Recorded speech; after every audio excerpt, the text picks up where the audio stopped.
नमस्कार मित्रों, वेदांत ज्योतिष पे आपका बहुत बहुत स्वागत है।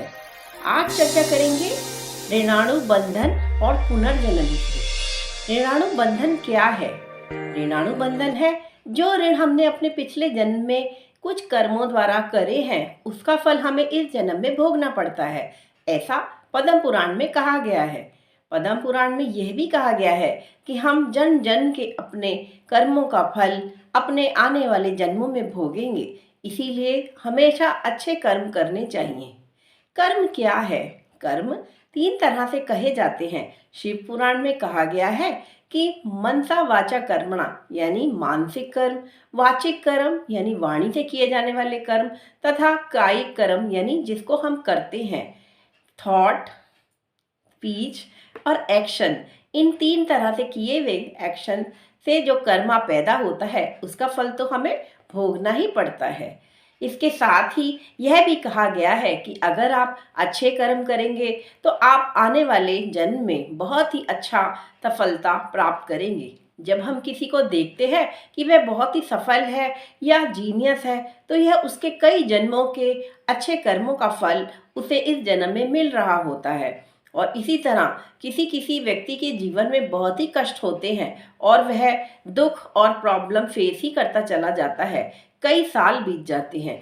ऐसे व्यक्ति अपने पिछले जन्म के नेगेटिव कर्म का फल भोग रहे होते हैं। हमारे उपनिषदों में भी कहा गया है कि कर्म फल तो सबको भोगना ही पड़ेगा। मुंडक उपनिषद में एक कथा आती है कि दो पक्षी इस जीवन रूपी वृक्ष पर बैठे हैं और उस पर लगे हुए फल उस पक्षी के कर्म फल हैं। पहला पक्षी उन फलों को खा रहा है और दूसरा पक्षी उस फल खाने वाले पक्षी को देख रहा है। पहला पक्षी आत्मा है और दूसरा पक्षी परमात्मा। अर्थात हम इस जन्म में जो भी कर्म करते हैं वह परमात्मा देख रहा है और कर्मों के फल के आधार पर ही वह हमें फल यानी कि हमें भाग्य देते हैं। एक अच्छा ज्योतिषी ही कुंडली के द्वारा ग्रहों की विवेचना कर कर बता सकता है कि इस जन्म में आप कैसे फल भोगेंगे। 4 तरह के कर्म बताए गए हैं, जिसमें पहला है संचित कर्मा यानी हमारे जन्म जन्म के कर्मों के फल जो हम भोगेंगे वह संचित होकर इकट्ठे हो जाते हैं और उसमें से एक मुट्ठी भर कर्म ही हम एक जन्म में भोगते हैं। जो कर्म हम इस जन्म में करते हैं वह क्रियामान कर्म कहलाते हैं और जो भाग्य हम लेकर आते हैं वह उन मुट्ठी भर कर्मों का जो भाग्य है, जो पिछले कई जन्मों के कर्मों में से निकाल के हमें दिया गया है, वह कहलाता है प्रारब्ध।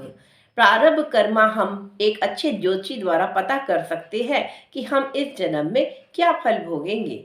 और आने वाले कर्मों को कहा जाता है आगामी फल। तो इस तरह 4 तरह के कर्म हुए, संचित कर्मा, प्रारब्ध कर्मा, क्रियामान कर्मा और आगामी कर्मा।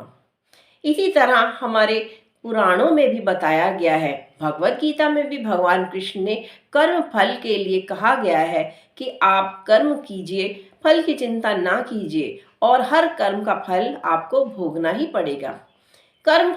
कर्म शब्द का उपयोग पहली बार ऋग्वेद में किया गया, बाद में यजुर्वेद में भी इसका कई बार वर्णन किया गया है।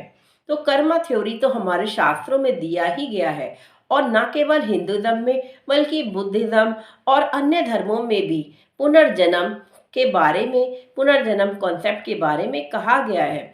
इसीलिए हर धर्म में अच्छे कर्म करने के लिए कहा जाता है। तो कैसे हम इस जन्म जन्म के कर्मों के फल से मुक्ति पा सकते हैं? अगर आप कर्म करने अच्छे कर्म करें, अच्छे कर्मों से अच्छा ही फल सृजन होगा। लेकिन अगर आप कर्म फल की इच्छा के बिना करेंगे तो वह अकर्म हो जाएगा।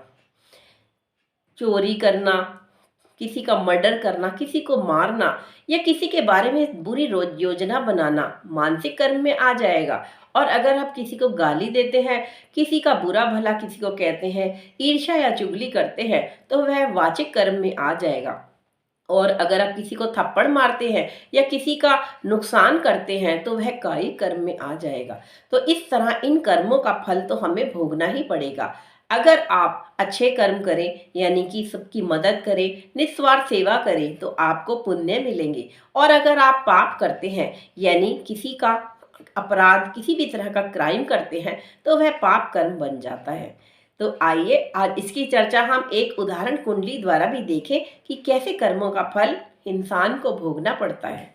यह कुंडली 2 दिसंबर 1958 रात्रि 20:23 यानी 8:23 नांगल डैम की पुरुष कुंडली है।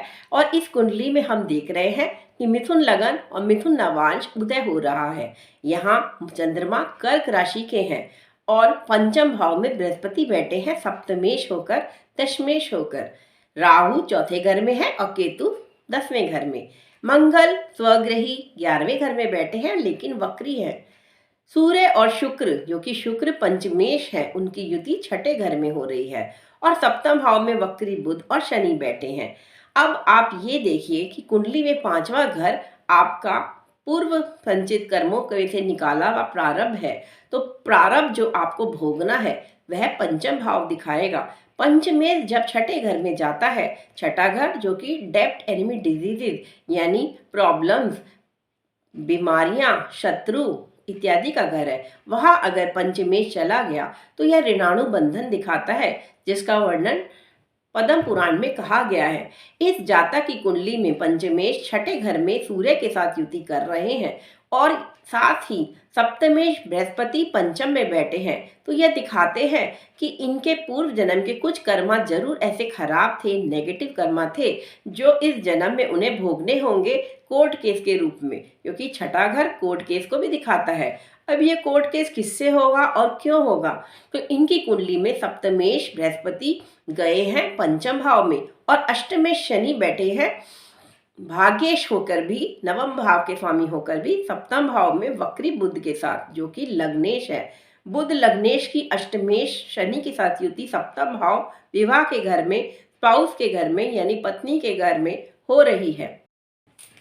यह दिखाता है कि इनकी पत्नी का संबंध इनके पिछले जन्म के कर्मों से है और पत्नी के द्वारा कोर्ट केस की हो सकता है।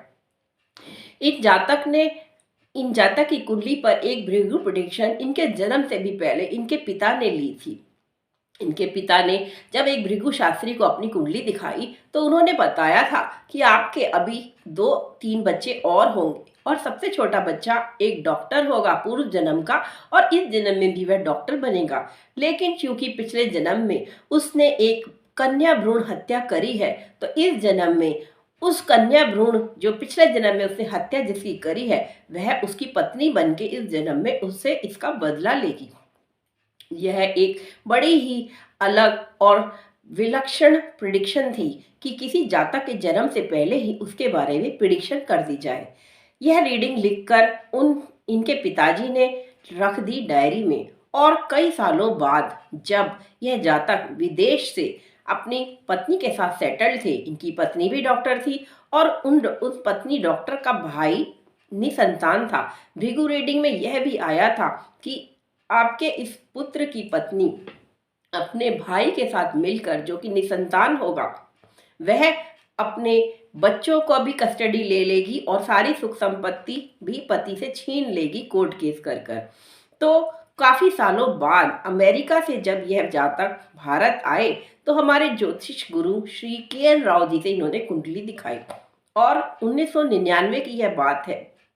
उस समय हमारे गुरुजी ने इनको कहा कि आप विदेश ना जाएं क्योंकि आपको संकट आ सकता है, कोई कोर्ट केस आ रहा है। लेकिन क्योंकि इनका सारा व्यवसाय वहीं था और यह एक हार्ट स्पेशलिस्ट है, तो इन्हें वहां जाना ही था। इनके 2 बेटे भी इनकी पत्नी के साथ अमेरिका में सेटल थे।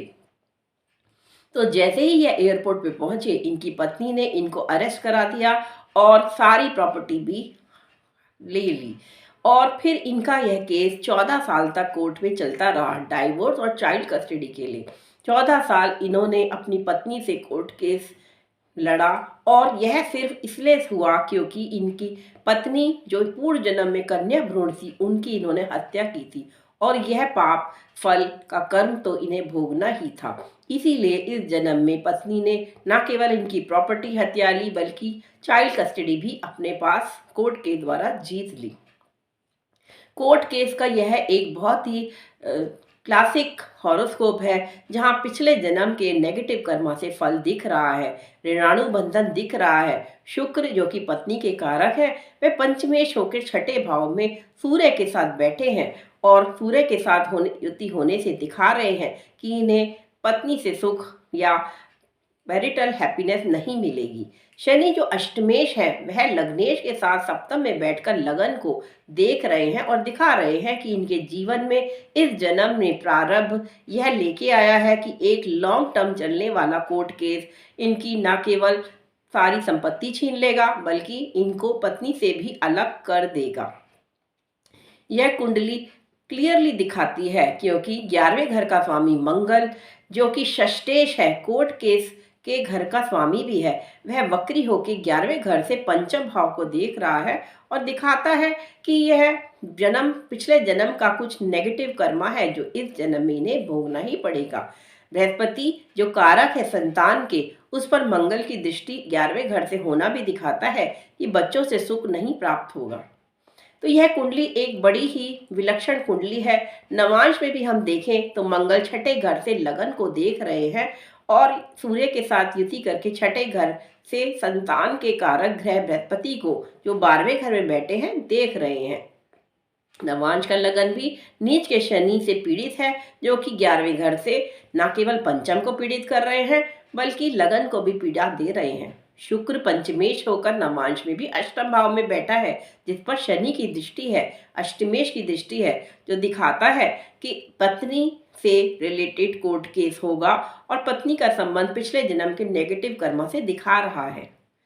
यह एक बहुत ही अच्छे हार्ट स्पेशलिस्ट है, लेकिन क्योंकि पूर्व कर्मा इन्हें भोगना ही था इस जन्म में, इसलिए इतना लंबा 14 साल केस लड़ने के बाद भी ना इन्हें संपत्ति मिली ना इन्हें बच्चे मिले और इनकी पत्नी ने अपने भाई के साथ मिलकर सारा धन, सारी संपत्ति और बच्चे रख लिए।